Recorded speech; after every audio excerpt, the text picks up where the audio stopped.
Hace muchos años, un antiguo residente del asilo descubrió una forma única de no olvidar a nadie, escuchaba las historias de quienes vivían allí, y las transformaba en cuadros.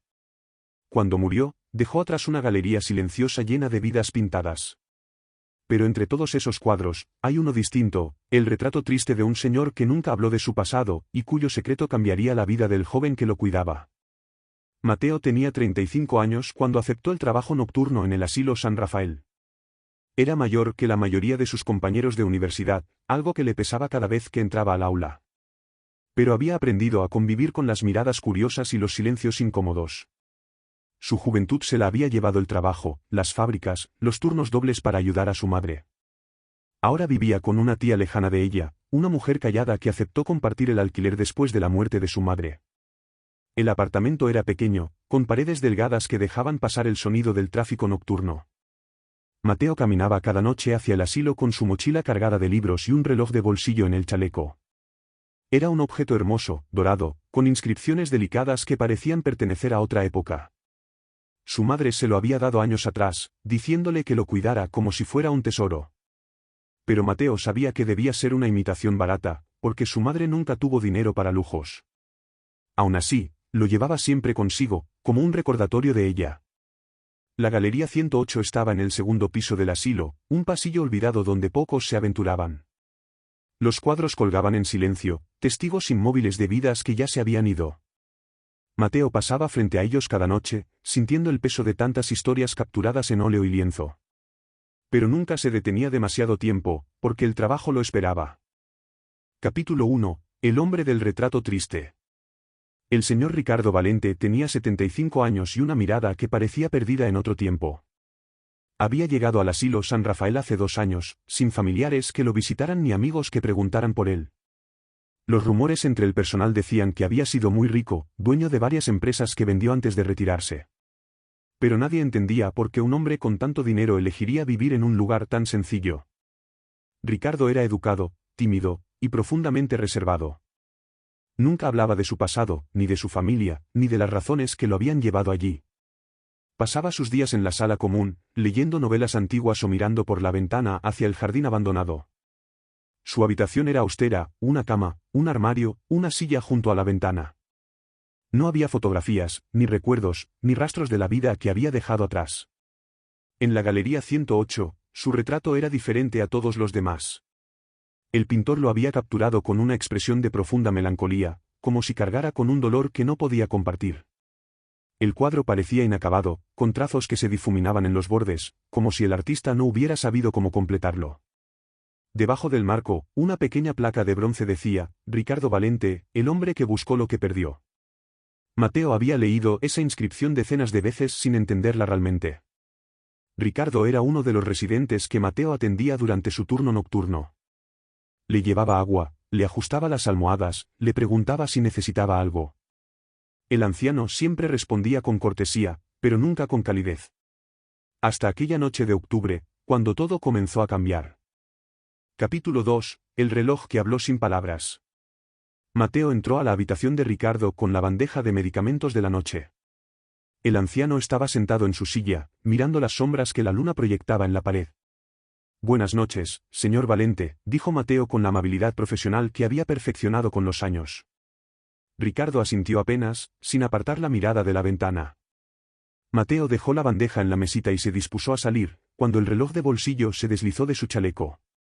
Cayó al suelo con un sonido metálico que resonó en el silencio de la habitación. Mateo se agachó rápidamente para recogerlo, pero cuando levantó la vista, encontró la mirada de Ricardo clavada en el objeto. El rostro del anciano había cambiado completamente. Ya no era el hombre distante y reservado de siempre. Sus ojos estaban abiertos con una intensidad que Mateo nunca había visto, y sus manos temblaban ligeramente. ¿Dónde conseguiste eso?, preguntó Ricardo con voz ronca. Mateo miró el reloj en su mano, confundido por la reacción. Era de mi madre, respondió. Me lo dio hace años. ¿Por qué lo pregunta? Ricardo no contestó de inmediato. Se quedó inmóvil, como si estuviera viendo un fantasma. ¿Puedo verlo?, murmuró finalmente. Mateo dudó un instante, pero algo en la voz del anciano lo conmovió. Se acercó y le entregó el reloj con cuidado. Capítulo 3. El peso de un recuerdo. Ricardo tomó el reloj con manos temblorosas, como si sostuviera algo sagrado.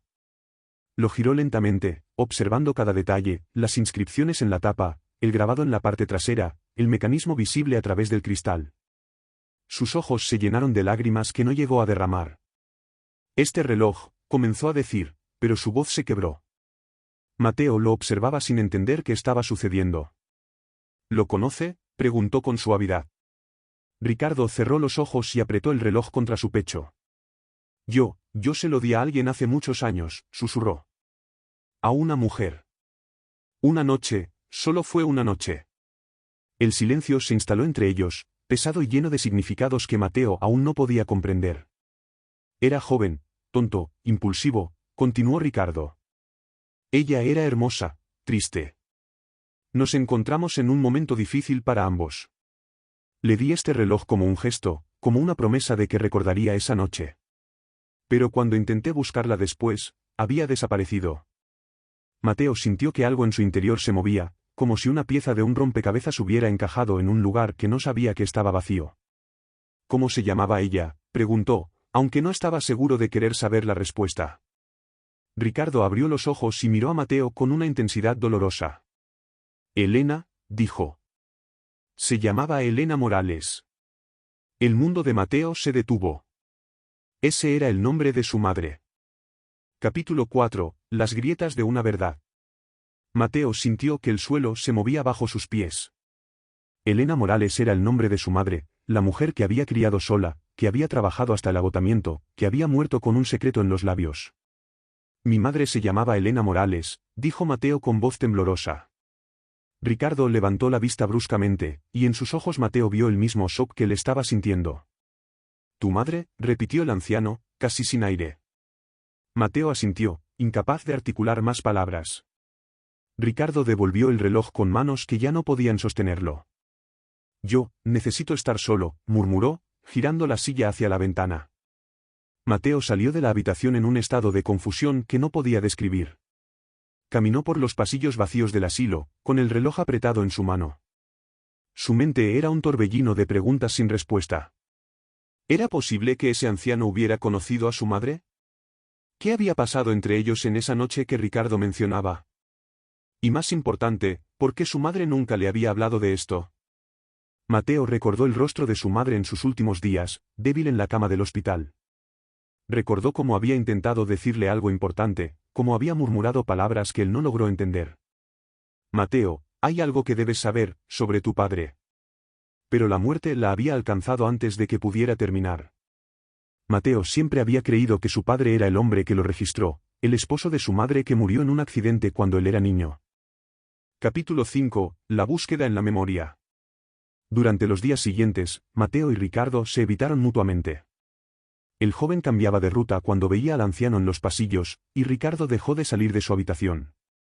Pero ambos sabían que esa conversación pendiente era inevitable. Mateo comenzó a buscar respuestas en los recuerdos de su infancia. Recordó que su madre siempre había sido evasiva cuando él preguntaba por su padre. Recordó las veces que la había visto mirar por la ventana con expresión melancólica, como si buscara algo en el horizonte. Recordó el día en que le dio el reloj, diciéndole, esto es lo más valioso que tengo. Cuídalo por mí, ¿había sido una forma de mantener viva esa conexión con el hombre que nunca volvió? Mateo fue a visitar a su tía, la hermana lejana de su madre que lo había acogido. La encontró en la pequeña sala, tejiendo como siempre hacía en las tardes. Tía Carmen, necesito preguntarte algo sobre mamá, dijo Mateo, sentándose frente a ella. La mujer levantó la vista, y algo en su expresión le dijo a Mateo que ella sabía más de lo que había compartido. ¿Qué quieres saber?, preguntó con cautela. ¿Mi padre, el hombre que me registró, era realmente mi padre biológico? El silencio que siguió fue toda la respuesta que Mateo necesitaba. Carmen dejó su tejido y suspiró profundamente. Tu madre me hizo prometerle que nunca te diría nada, comenzó. Pero quizás es tiempo de que sepas la verdad. Elena estuvo casada con Javier, sí. Pero antes de eso, hubo una noche, un error, o quizás no fue un error. Conoció a alguien. Capítulo 6. El secreto de Elena. Carmen le contó a Mateo la historia que su madre había guardado durante décadas. Elena había conocido a Ricardo en un momento oscuro de su vida. Acababa de terminar una relación difícil y se sentía perdida, sin rumbo. Aquella noche, en una fiesta a la que fue sin ganas, conoció a un hombre elegante, de mirada triste, que también parecía estar escapando de algo. Hablaron durante horas, compartieron confidencias, y esa conexión los llevó a pasar la noche juntos. Ricardo le regaló el reloj antes del amanecer, como un símbolo de que esa noche había significado algo para él. Le pidió su número, su dirección, prometió buscarla. Pero Elena, asustada por la intensidad de lo que había sentido, le dio información falsa. Desapareció antes de que él pudiera encontrarla. Semanas después, descubrió que estaba embarazada. Para entonces, ya había regresado con Javier, un hombre bueno que la amaba y que aceptó al bebé como propio. Elena nunca intentó buscar a Ricardo porque temía destruir la familia que estaba construyendo. Javier te amó como si fuera su sangre, dijo Carmen con voz suave. Y tu madre también. Pero siempre cargó con la culpa. ¿Culpa de qué?, preguntó Mateo. De verte trabajar tanto, de verte sacrificar tu vida, mientras el hombre que era tu verdadero padre vivía en la abundancia sin saber que existías. Mateo sintió que todo su mundo se derrumbaba y se reconstruía al mismo tiempo. ¿Ella intentó decírmelo?, preguntó con voz quebrada. En el hospital, en sus últimos días, decidió que merecías saber la verdad. Pero el tiempo se le acabó. Capítulo 7, el cuadro que sabía más. Esa noche, Mateo no pudo trabajar. Pidió permiso y caminó hacia la galería 108 como si algo lo llamara. El pasillo estaba oscuro, iluminado apenas por las lámparas de emergencia. Los cuadros parecían cobrar vida en las sombras, rostros que lo observaban con comprensión silenciosa. Mateo se detuvo frente al retrato de Ricardo Valente. El hombre que buscó lo que perdió. Ahora entendía el significado de esas palabras. Ricardo había pasado décadas buscando a la mujer que desapareció, sin saber que llevaba a su hijo en el vientre. Había vivido con el peso de esa pérdida, con la pregunta de qué hubiera pasado si hubiera podido encontrarla. Mateo observó los trazos inacabados del cuadro, la forma en que el pintor había dejado los bordes difuminados. Era como si el artista hubiera sabido que la historia de Ricardo no estaba completa, que faltaba algo crucial. Y ese algo era él. Mateo sintió lágrimas en sus ojos por primera vez en años. Lloró por su madre, por la vida que ella había vivido cargando con ese secreto. Lloró por Ricardo, por todas esas noches en que el anciano había mirado por la ventana buscando respuestas. Y lloró por sí mismo, por los años de trabajo, por la juventud perdida, por el padre que nunca conoció. Pero entre las lágrimas, también sintió algo más, una extraña sensación de completitud. Por fin entendía por qué su madre lo había mirado con esos ojos llenos de amor y culpa. Por fin entendía el peso del reloj que llevaba en el chaleco. Capítulo 8. El encuentro inevitable. Mateo sabía que no podía evitar a Ricardo para siempre. A la noche siguiente, después de su turno, se dirigió a la habitación del anciano. Llamó suavemente a la puerta y esperó. Adelante, dijo la voz de Ricardo desde adentro. Mateo entró y encontró al anciano sentado en su silla, mirando por la ventana como siempre. Pero esta vez, había algo diferente en su postura, como si estuviera esperando esta visita.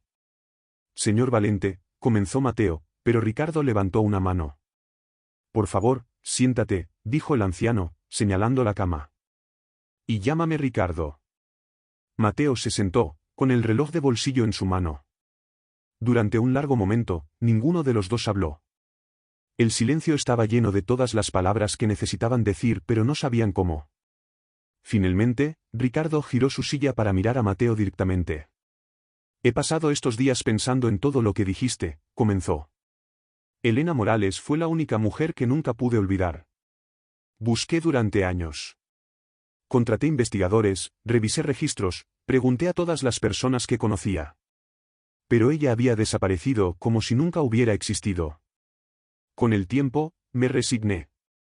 Construí una vida, levanté empresas, gané dinero. Pero siempre hubo un vacío que nada podía llenar.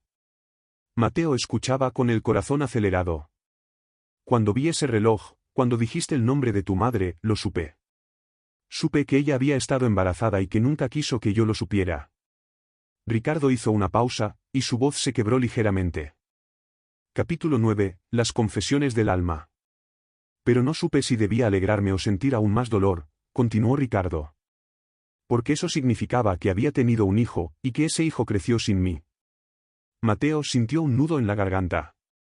Ella no desapareció porque no le importaras, dijo Mateo con suavidad. Desapareció porque tenía miedo. ¿Miedo de qué? De sentir demasiado. De lo intenso que fue esa noche. Mi tía me contó que mi madre estaba en un lugar oscuro cuando te conoció, y que tú le mostraste algo que ella no sabía cómo manejar. Ricardo cerró los ojos, absorbiendo esas palabras.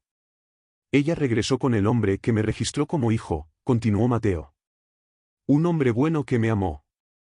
Y ella construyó una vida con él. Pero siempre cargó con el peso de ese secreto.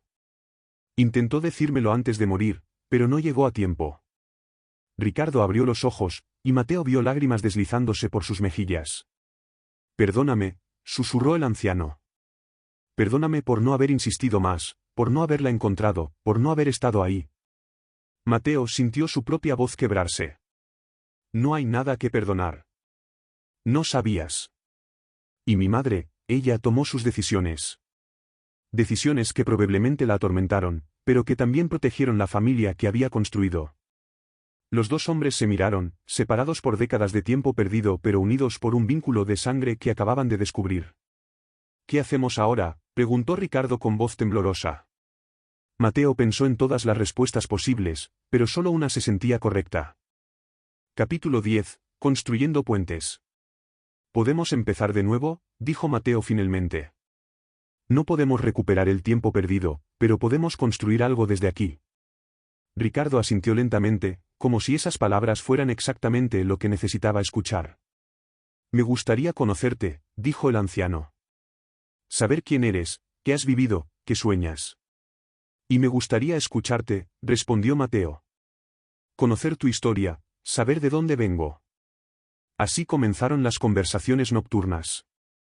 Después de su turno, Mateo se sentaba en la habitación de Ricardo y hablaban durante horas. Ricardo le contó sobre su juventud, sobre cómo construyó su primer negocio desde cero, sobre los éxitos y los fracasos. Le habló de las noches en que se sentía solo en su enorme casa, rodeado de lujos pero vacío por dentro. Le contó que había vendido todo y venido al asilo buscando simplicidad, buscando paz, tratando de encontrar un propósito más allá del dinero. Mateo, por su parte, le contó sobre su infancia, sobre cómo su madre trabajaba 2 empleos para mantenerlos. Le habló del hombre que lo registró, que murió cuando él tenía 12 años, y de cómo tuvo que crecer rápido para ayudar. Le contó sobre los años en las fábricas, los turnos nocturnos, los sueños pospuestos. Y le habló de su regreso a la universidad, de lo difícil que era estudiar a los 35 años, pero de lo importante que era para él. Tu madre te crió bien, dijo Ricardo una noche, con voz llena de admiración. Hizo de ti un hombre bueno, trabajador, leal. Ella hizo lo mejor que pudo, respondió Mateo. Y aunque me hubiera gustado saber la verdad antes, entiendo por qué no me lo dijo.